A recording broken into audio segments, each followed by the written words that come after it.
while Tom Griffin was majoring in political science at the University of Alabama. He went through the ROTC program.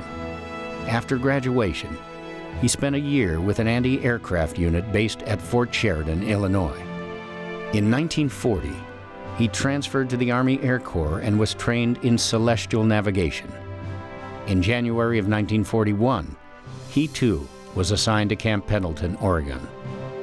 They didn't have room for the officers out at the field at Pendleton, so we went into town and the townspeople rented bedrooms to quite a number of the Air Force officers. And somebody came in about 3:30 in the afternoon and came rushing in the room and said, "Isn't it awful?" And we said, "What do you mean awful?" And they told us about this attack on Pearl Harbor.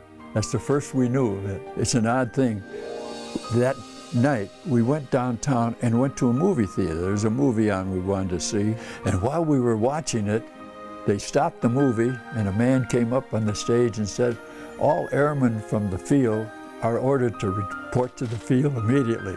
But we got up and departed and went back out to the field, where our colonel gave us a little pep talk about what had happened and what was going to be expected of us, you know, that sort of thing. So that was my Pearl Harbor day.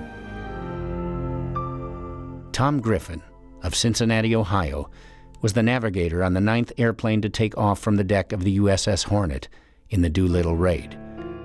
The Doolittle raid was so important because it was the first offensive action of our forces against the enemy. We were in this world war, and our allies in Russia were being driven back at this time towards their principal cities of Stalingrad and Leningrad and Moscow.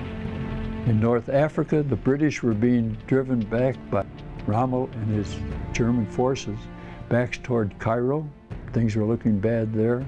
In the Atlantic Ocean, German submarines were sinking our shipping wholesale. We didn't have the organization at that time to go after them successfully. We were losing all kinds of shipping. In the Pacific, after the Japanese attack on Pearl Harbor, they went from one victory to another.